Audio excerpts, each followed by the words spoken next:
g'day and welcome to I Was a Teenage Fundamentalist. Today I'm quite excited. We've got Rachel Bernstein, who works as a therapist, and she helps people out of high control groups and highly manipulative relationships.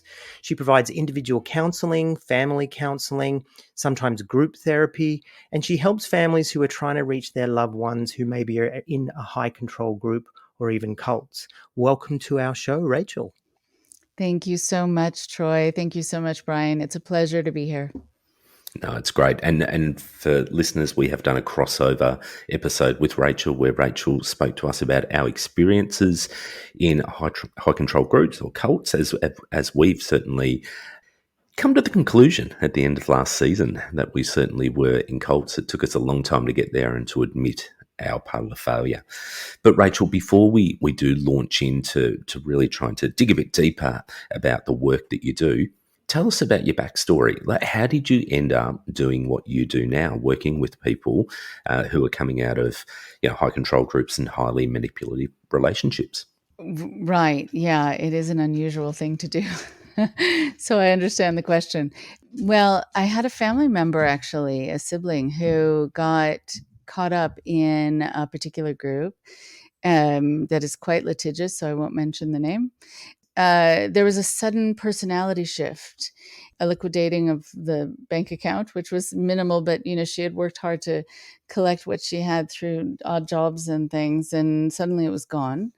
The most chilling part was that she got involved through a new friend, who said, "Oh, I see that, you're having issues with your family, with your parents, and I did too, but this group has really helped me learn how to get on better with, my loved ones." And so my father actually handled it beautifully by saying, "Would you mind if we speak to her parents?" They called the parents, and the parents said, "Where did you see our daughter?" There was this chill that even ran down my siblings' spine. Like, that means getting along better. It means not seeing them at all. They didn't know where she was.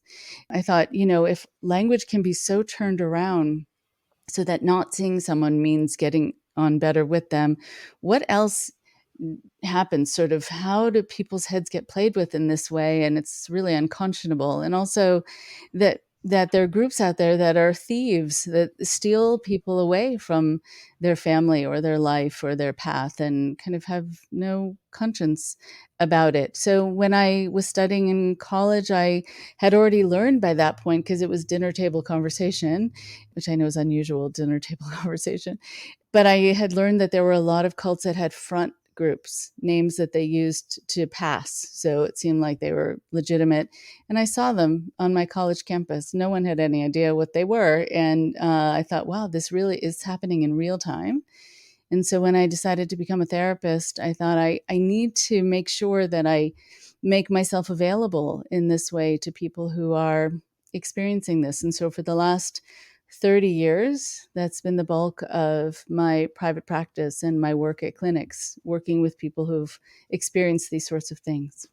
And so, Rachel, do you subscribe to this idea of religious trauma syndrome, or do you call it something else? Can you tell us about this? Because this is something that's been thrown around a lot these days, on the internet, is this idea of religious trauma syndrome. And when I first heard it, I was like, wow, there's a name for what I went through. Mm-hmm. How do you feel about that label, or do you use other labels? Right. So religious trauma syndrome is one label. I think, when we talk about any kind of trauma, religious trauma, it instills still so many fears. It can make you feel like you're doing something that is ultimately punishable by God. I think a lot of people also will call it really just being generally traumatized. It happens to be that it is done in a spiritual way, and it happens to be that God is entered into the mix and the equation.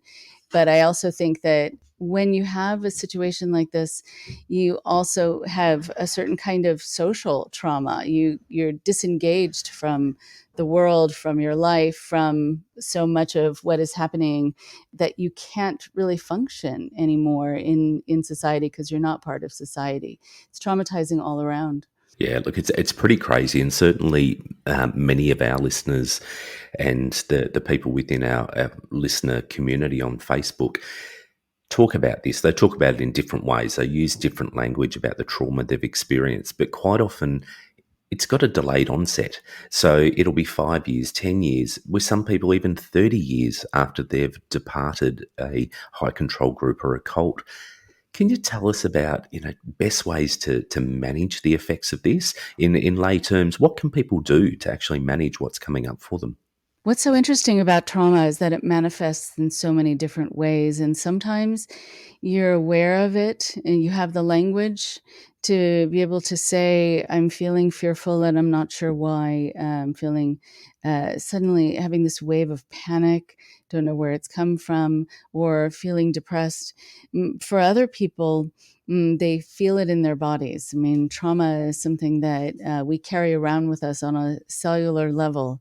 And so sometimes people will start exhibiting headaches, fatigue, stomach upset, which, it's interesting about stomach upset and headaches. Usually that's because of a release of adrenaline in our system that is caused by a panicked thought. When you have adrenaline, it actually sends more acid to the stomach to use whatever you have as immediate fuel, just as though you were in danger. So that's why a lot of people just feel sick. And also, if you're starting to have certain thoughts, like hopeless thoughts, my life is never going to be better, sort of those global senses of things that really make you feel down and like things will never look good again. There is a lot that needs to be done at that point where you can come to a therapist and talk about how you're feeling, sometimes really literally how you're feeling, and then other times be able to talk about the thoughts that have just popped into your head. And the delayed response is sometimes because it takes certain life events to trigger this idea that's still implanted in your mind and you just didn't know it was still there. And it can also take someone putting you in a position where you suddenly have anxiety and you're wondering why. You used to not have that anxiety, but you do now. What are you scared of and why? So a lot of people will see me right after they've left, just to kind of help them with that transition. And then I hear from them 2 years later, 5 years later, sometimes 10 years later, because something just got uncovered again that was still under the surface and they didn't realize it. So, what are those things that are under the surface? What is it that you're seeing that these people bring to you either at the start or later on in the journey? What are some of those characteristics? Mm.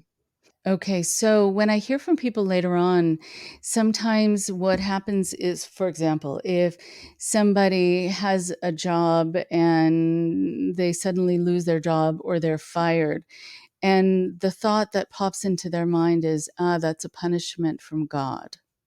And they're wondering why they suddenly had that as the reason that they were fired because they haven't thought about those things in a while. And they start to review what have they done that's been sinful and why is God still punishing them? And so they'll call me and say, like, think I need a tune up, basically. Other times when people are going through milestones, when they're having children and they're raising their children in a certain way, in a very different way than they were raised in a cultic group or in a very strict religious system. And they get very punitive all too easily. Or they see this little person in front of them and they think, how could the community I was raised in feel that it was okay to treat this little innocent person in a very cruel way, in a way that I would never dream of? And so they realize they have some trauma from their own moments of growing up in that environment. And now looking at their parents, who they're sort of wondering why the parents were fine with that whole philosophy of kind of sparing the rod, spoiling the child. So you never know what it's going to be. But I think overall, sometimes it impacts people's sense of feeling deserving. That if they have left something that at the time they felt was really wrong to leave, but that they had reached this point of no return because what was happening there was really so wrong that they couldn't stay. Still, sometimes, again, under the surface, they have the sense of being sinful, of having something wrong with them or something punishable. And so it's hard for them to take on feeling confident, receiving praise, feeling proud of themselves. That all can be impacted for quite some time. So, for those people that, they sit in that pool of shame and the sense that if they speak up, no one will understand, or even worse, they'll think they're crazy for ever being part of that nuttiness really is the only way we can explain it. What would you say to those people? A lot of people, when they've had these sorts of experiences, they don't think it's going to translate well to the world outside. And sometimes it doesn't. And one of the things that I talk to people about is how to tell their story, how to tell it in a way that's translatable to others and so that they don't seem crazy. And if they're talking about having visions, how they can express that to a doctor, to a psychiatrist, without sounding delusional, with it being something that has a source that makes sense because it's a story that they were told, and it didn't originate in their mind. But yeah, a lot of people will feel like they've lost touch with what's real and what's not, and also what are societal norms. How do people interact with each other? And people need to learn how to do that. And also how much to share and how much not to. Because when you're worried about coming across as either feeling crazy or sounding crazy, a lot of times in groups that are very controlling, you are supposed to share everything. And you're supposed to share what you're thinking and who you talk to and what you dreamt about or whatever else and any sin you've ever had. And so a lot of people will suddenly overshare and realize they can tell sort of they lost their audience, or the person is sort of seeming like, oh, look at the time, because it was just overwhelming and odd. And so they have to learn how to say it so they don't look bad, so they can portray it in the way that's really true, which is that they were put in a situation like this to have these sorts of thoughts and to interact with these people in this way. But it doesn't mean there's something fundamentally odd or weird about them. Rachel, being in this work, I'm thinking you must get people from all different groups. And so it must be really hard for you to know what these different groups believe and, all these different unique practices and beliefs. Does that play a part in what you do in your counseling? Where do beliefs sit? What point do you tackle beliefs, or do you say, actually, it's not about the beliefs, it's about these practices or these other things that have happened, and you find that sort of common? Where does that journey take you, and how do you tackle that? Because it must be a minefield. And I also know that a lot of these beliefs are set up as defenses against the very things that you're trying to lead people out of. It's very interesting. Right. A couple things on that. One, sometimes people will come to me and they will start telling their story. And the group that they were in might have been a Bible-based group, or it could have been belief in UFOs or whatever it is. And they'll start talking and I will have almost no reaction. And they think I'm either not believing them or I wasn't paying attention. But it's just that I've heard it all and then some, that I'm a bit desensitized actually to things that are really out there. And I think the belief system only matters if there have been some things from the belief system that have gotten embedded into you that are causing you harm still to this day, that are causing you to be confused about, again, if you have the right to be happy or you have the right to be treated well, or if the end of the world is coming and you really do have to be concerned about that. Things that really will keep you up at night or will sequester you and make you isolate from being social with other people. But really, once you get past the things in someone's belief system that are really still kind of a toxin, the bigger issue and the bigger thing to talk about is the methods of control. the nature of the relationship between the leader and the followers, the coercion, the manipulation, the fear induction, the love bombing, the fact that you find out that so many of these relationships are conditional and what that does to you.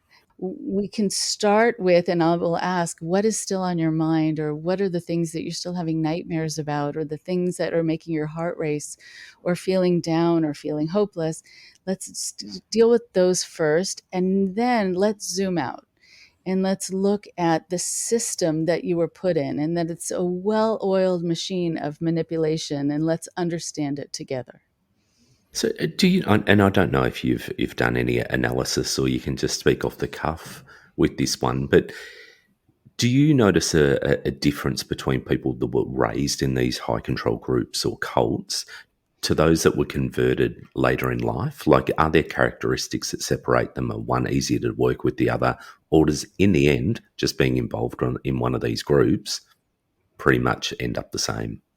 There are some similarities and there are some inherent differences. So the similarities are that if you were raised with those beliefs, and also if there was abuse in the group and you had to endure it at any age, if there's something that occurred there that was really wrong, or that again has been embedded in you because of the sheer repetition of it, and so you came to believe that that was the truth about yourself or about the world or about God, then that's going to be basically the same. The difference, though, is that for people who were born and raised in groups, it's not what they chose. And so they might not ever really have liked it, or ever really thought that this was something that was really for them. So I think also when you are born and raised in a group, there are two other issues. One is, a lot of people will say to me, I feel like I was raised on another planet. I really don't know how to be in the world, even down to the smallest things about if it's okay to ask a question. And what do I do in my first day of school? Is it okay if I disagree with the teacher, or will lightning strike me? And so they're at that age that people leave cults when they've been born and raised in them. Sometimes they're too embarrassed to ask, is this normal? Or how do I handle money? For people who are raised in communal living and they've never been in a store, they've never purchased anything. So at age 25, how do I say to some person standing next to me, how do I pay for this without seeming like I'm somehow stupid, which is so unfair, but people then, isolate themselves because of it. But also the other issue is that a lot of people, because they didn't choose it, and because at some point they left it, they very often leave and have to leave their family there. They have to deal then with the isolation. That's why I do a support group for former cult members specifically, so they can find each other. But they also sometimes have a lot of anger and a lot of resentment with now being in the world and realizing it's not the horrible place they were told. And in fact, people are kind of nice. And so this is what they've been missing for all these years. And they can be very, very angry at their parents or grandparents or whoever it was who started this ball rolling and got them into this group. And so they have to deal with a lot of very difficult feelings around that. I hear you saying that people having trouble paying for things or just knowing the basics of how to live in society. Yeah. I think some groups are definitely like that, that they take people and they engulf them. But then aren't there also groups like the ones that we were in where we do exist in society? We do exist in the mainstream society, and yet it's still high control and it's still very cultic. Can you speak to that? Mhm. Yeah. So most people actually who are involved in groups that are high control are part of society. What you don't know is sort of the invisibility of it. So you don't know if the person standing next to you is seeing things the same way you're seeing them, or seeing them completely differently. And if the thoughts in their heads are also very different from yours. So when people, though, are in something that is really guiding their thinking and their belief system, and they are out and about in the world, they're, I think, sometimes needing to hold on to their beliefs even more so because there is this force around them. There are these attractions, things that could draw them out of this holy environment into the world and into things that are supposed to feel sort of evil and satanic. And a lot of people I talk to talk about repeating Bible passages in their mind when they would notice someone who they thought was attractive, or they saw kids playing and they wish that they could join, but they know they're not supposed to. For girls also, if they see girls wearing anything other than skirts, they really wish they could just have a normal life and wear whatever they want. And they go back into their mind, almost in that moment, seeming present, but really dissociating and reminding themselves of the biblical passage that will sort of keep them in line. Is there a line that somebody crosses into that territory of harming someone emotionally or physically in any other way? Is there a point that is defined where you can keep a lookout for that? What happens so often in fundamentalist groups as well as just other cultic groups where you're really not allowed to have boundaries. You are supposed to be totally available in every way and not say no. That sometimes it's hard for people to define what's happening to them. They might feel uncomfortable about the way they're being treated or talked to or touched, but they haven't learned the words to describe what's happening or that there's something wrong. It's interesting. There are people who will come to me who have been abused, who have been sexually abused. They just don't know it because it wasn't called that. And so they will have symptoms of post-traumatic stress, and I'll ask them about their experiences and ask them if they've been through abuse, and they'll say no. And then they tell me what happened, and it's absolutely abuse. But what I think is also true is that people are pushed in a lot of these environments, whether it's actual abuse or sometimes it's neglect. Sometimes people are kept from getting the medical care that they need, which is another form of abuse. And, because they are really supposed to just believe in that that's supposed to cure them. I think also people are pushed physically. Sometimes people need to stay up all night studying the Bible, or they're supposed to be proselytizing sometimes till all hours of the night, and they're not able to take care of their basic needs. So people sometimes when they leave, they have to learn that they matter and that their bodies matter. They have to listen to what their body is telling them it needs and follow also with what their mind is telling them they need. Like they're really desperately wanting to say no, but they've been taught that they're not allowed to, but really that's what they think would be safest for them to do. So there's this conflict where sometimes you're handicapped from being able to protect yourself. Rachel, one of the things that happened for us is we avoided the word cult in terms of defining our group, the Assemblies of God, and also Hillsong. And when we started talking to people about this idea of that these groups were cults, we got a lot of backlash. We got a lot of pushback. And we can understand that because we didn't like to use that label either.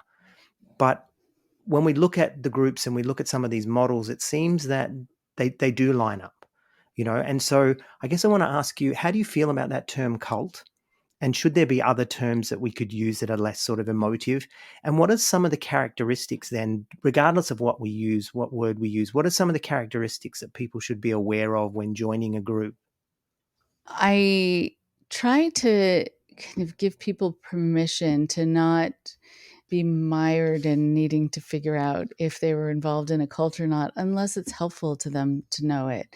I certainly tell the families and friends of those who are wanting to intervene to help a loved one who they think is involved in a cult to not call it a cult, at least not during the first conversation.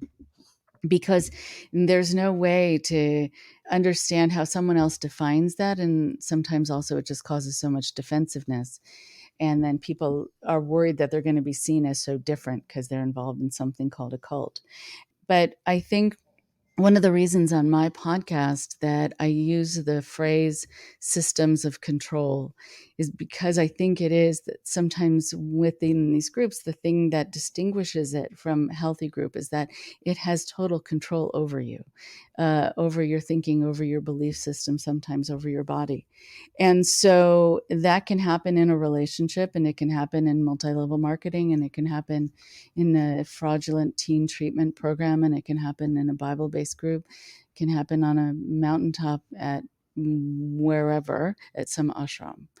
And so I don't know if it matters, but for some people, it really does help to define why it is that they're having so many after effects, why it is that for years to come, they're having trouble putting the experience behind them, because it wasn't just that they were in a strict group, but they were actually in something that was akin to a cult, which does have a lot of after effects. So how would I define it? One of the ways that I distinguish a cultic group from a healthy group, first of all, is that within a healthy group, there's usually some sort of safety net. There is an ethics board, or it's part of a mainline group where you can go to someone and say, I think something's happening here that's wrong, or the leader's really gone rogue and is doing things that they shouldn't be doing, and wanting us to believe things that just don't seem quite good or healthy for us. But within a cult, there's no one to complain to, no one to go to. And if you do talk to someone, it's usually someone within the group, and they'll talk you out of having those feelings, or they'll report what you're saying to the higher up. So it's just not safe to share your information. Also within a cultic group, there's no questioning. The teachings are perfect. And so if you have any questions, if you want to engage in any kind of critical thinking, usually that's demonized in some way. That's the devil, or that's evil of you, and that's going to set you astray. The other thing is the deception.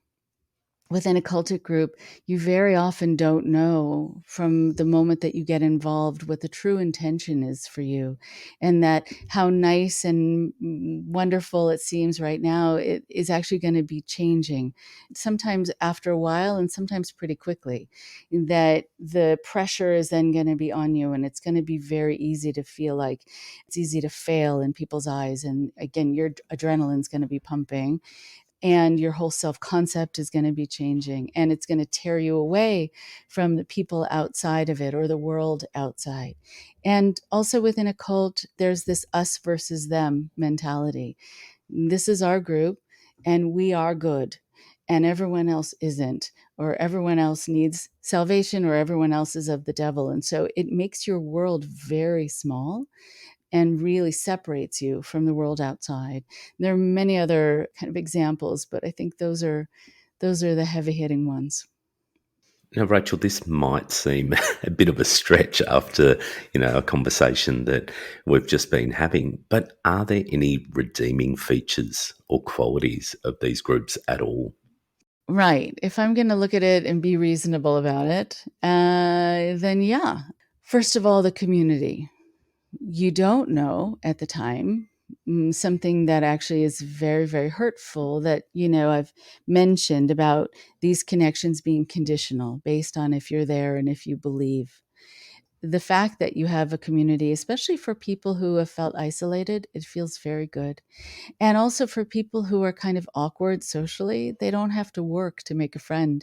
They suddenly have 40 new friends standing right in front of them.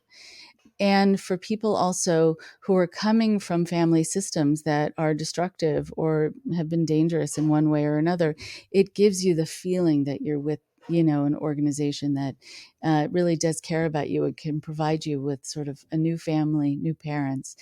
Again, it's conditional, but at the time it feels really good. And there are a lot of people who will say, I learned some skills in my cult. I learned how to work really hard. And I learned what I could endure. And I learned how to do sales because I was going door to door trying to save people. And I often had a door slammed in my face. And so now I can sell anything to anyone because I don't mind having the phone hung up on me and having a door slammed. So there are probably some perks, but I don't know if they're worth the others that come with them. Are there any particular people that you've worked with that stick in your memory or trouble you to this day? I mean, obviously, we're not asking you to name them, but just generally, is there anything that stood out to you that you've gone, wow, that was intense? There was a family that showed up in the waiting area in my office as I was leaving. In fact, they may have been there for hours and I didn't know. I was in my office doing sessions. But I went to leave and turn off the lights, and there was an entire family sitting there. And when I was expecting it to be an empty space, I was the last one there that evening. There were about 7 or 8 children, all kind of dressed in whatever clothes I think the family could find. I remember little kids with sort of the wearing sweaters that had the sleeves just hanging down off their arms. 3 women, 2 were kind of middle-aged, another one who was older, and they said, "Do you know where Rachel is?" And I said, "Yes, I do." "I'm here. Who are you?" And they said, "We've just escaped from a commune." It was a place run by a man named Tony Alamo, who has since passed away, and he was in jail for a lot of things, a lot of things. These children had never been off the compound, and these women had escaped. They had learned, one of the women learned how to drive a car. Women were not allowed to drive. But she had been entrusted with going on errands with some of the men. And she would watch, as she was planning her escape, she watched how you had to put the key in the ignition and what you did with your feet to make the car go and to make the car stop. She didn't have the words for what that was, but she knew one day she was going to need it. And she found a car that was big enough, I think a van, and she just got everyone to come to my office. I don't know how she knew about me, but they said, "We need help. We don't know what to do. We don't know where to go, but we're shell shocked. And can you help us?" So I said, "Come on in." And that was years of work with them. And I remember accompanying there was one boy who was there. It was mostly girls. Actually, there were 2 boys, and one boy who was 14, who had never been in school before, but he had smuggled some DVDs of high school films where there were these scenes in high schools of people going, having the lockers and running down the hallway. And so he wanted to experience that. And I remember accompanying him to his first day of school so he could get used to just being around other kids and hearing the sounds and the bells and learning to raise his hand and all of it. So that family will always stay with me, certainly, certainly, certainly. And I think also there's another situation that will always stay with me where if I ever do an intervention, I do, of course, non-forcible interventions. It's really more like a conversation. And I worked with a woman who had been with a guru for about 10 years, and she had become an indentured servant to him. And then, unfortunately, a sexual partner to him, even though she was much younger. And I was prepared to help her with, I brought my books and things that I wanted to hand her about teaching her about what she had been involved in and how she had been taken advantage of and really used as a servant or as a slave, as opposed to a student of this guru. And we were sitting in a room together, and the only room the family could find for us to sit in was in a hotel. And it was sort of a conference room. It was way too big of a space for just the few of us. But we took a bit of a break, and I could tell I wasn't getting through, but I just said, "Why don't we take 5? And would you like some tea?" So I go to get up to get some tea, and I said, "What kind of tea do you want?" And I see her just, she's like in stunned silence, and she was stuck. And I said, "What kind of tea would you like?" And she said, I don't know how to answer questions." And I thought, "Oh, okay, right," because she hasn't been asked anything. And then I said, "Well, then should I just decide for you?" And she said, "Yes, please." And then I bring her this tea. And then she said, Actually, that wasn't the bigger issue about how I didn't know how to answer questions or that I should answer questions. It just realized that I actually haven't been offered anything. No one's done anything for me for the last 10 years. So I'm even crying thinking about it. Wow. That's the thing that got her out. That is full on. And it's certainly next level to many of the things that we've experienced, but they're incredibly powerful stories. So we really appreciate you Mhm. sharing those with us, Yeah. Rachel. So, wow, that it happened many years ago, but yeah, you were right. Things do stay with you. But just that a person being treated as a human being was so different from what their experience had been. That says a lot. Absolutely, it does. And shout out to you for the work that you do, because it's obviously incredibly beneficial. And even just the two stories that you just shared, the impact that you had in people's lives is just incredible. And what a privilege for you to have. We are coming to the end. Sadly, we don't like to come to the end of a podcast where we're having such a rich conversation, but all good things must come to an end. What do you do, like some advice before we hear about your podcast, because we do want listeners to connect with your podcast, but what advice do you have for someone who's supporting a loved one to validate their experience firstly, but also to help them step into a place where they can process, deconstruct, and ultimately leave this harmful relationship or harmful situation? Right. I think that it's very important for loved ones to not get into point counterpoint, needing to argue the philosophy or the theology, but instead really just helping to take care of someone's basic needs, like making them a meal and making them feel safe at home and having them just put their feet up. Usually people who have been in groups or relationships that are controlling are the ones who do all the work, and they haven't been given permission to just sit and rest. In fact, a lot of them don't know how to do that anymore, or that it's okay. And so you help them just get a good night's sleep so that you can have a conversation with them, first of all. So don't overlook the fact that they physically are probably needing a lot to rejuvenate them. And then ask them to tell you about what they believe and what they've learned and what they like about it. Start with something positive. What speaks to you about it? What does it help you with? What emotions does it help you with? Does it make you feel confident, et cetera, et cetera? Don't just start with the negative, because there are always going to be some positives. Then to do what I call talking about talking. So we would like to talk to you about some of our concerns about what you've been through. And we want to make it a safe place for you to be able to talk to us. How do we do that? If we notice that we're bringing up something and you're just not ready to talk about it, will you tell us? And please tell us. So, sort of, what are the rules of engagement so that we can talk about these things safely? And then to talk about some of the things you've heard about the group. Usually, when people are in cultic groups, they're the ones actually who have the least amount of access to the real information about it, because you're kept from checking the internet and you're kept from talking to people who have left. So people outside of it have a lot more accurate information than you do. And so here, families and friends can say, you know what, this has actually been in the news about this group. You may not want to see it. It might be too hard to look at now, but we want you to know that this exists in this group. And it's kind of respectful that we tell you this. And it might be hard to hear it. And then would you mind telling us about your experiences if they were negative? And I tell families also never to say, I told you so, especially if someone got involved in something and the family was against it from the beginning. Nobody wants to hear that.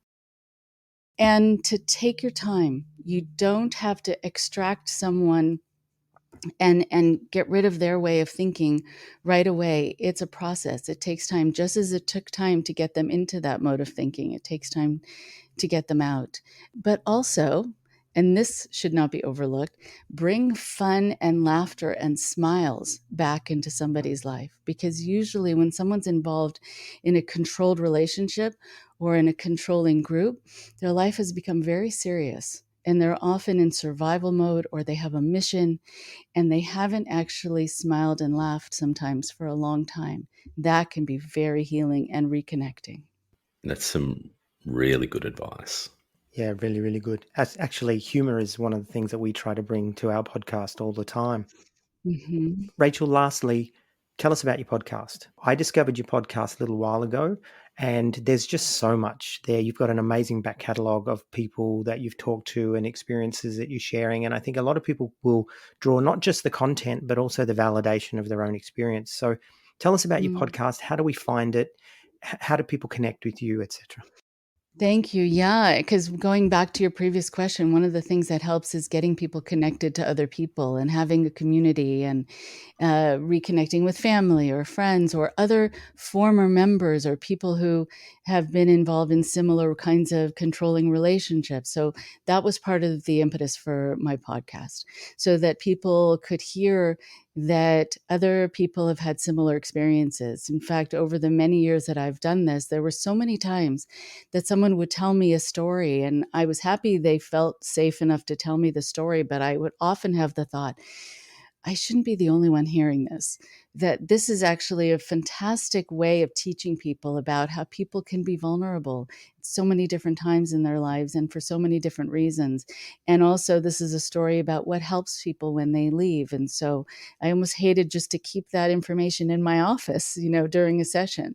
So the podcast is a way to help people who are going out in the world and want to keep themselves safe and can detect when someone is trying to control them, people who are trying to leave something or who 10, 20, 30 years down the line are still healing.